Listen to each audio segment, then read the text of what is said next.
bập chọ vào đây. Ô, em bắt đây nè.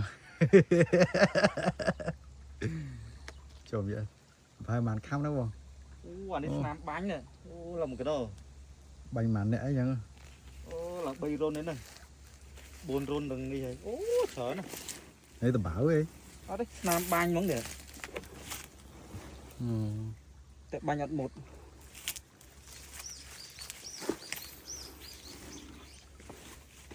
Đây là nguyên kiệt. Bắt cái xài đường mày đó.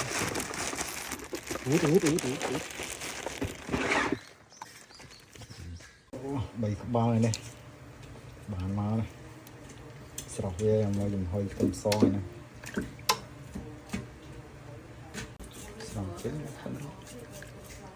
nó phụ Không khó rồi. Còn là cắt tục cả hai rồi. Cái chén đòn tập côn nha em này. mới được.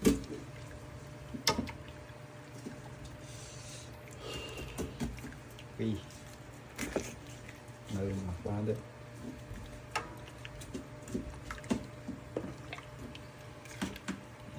Đây, chích kế để bạn chậm này. Bày. Hơi cầm sò rồi lại gần tính là đặt thương hành đánh tọt vậy. Rồi đặt sang cho hơi giống áo. Anh đây mình lịch thọt. Mày đeo đôi chết luôn. Được mới được cô. Snow đây cả. Chiết ra ha. Rồi mới nộp bay á. Nộp bay. Không nè. Nó hơi cái thế cầm sò nó kêu. Nhanh chưa. Ngăn chân hơi sạch.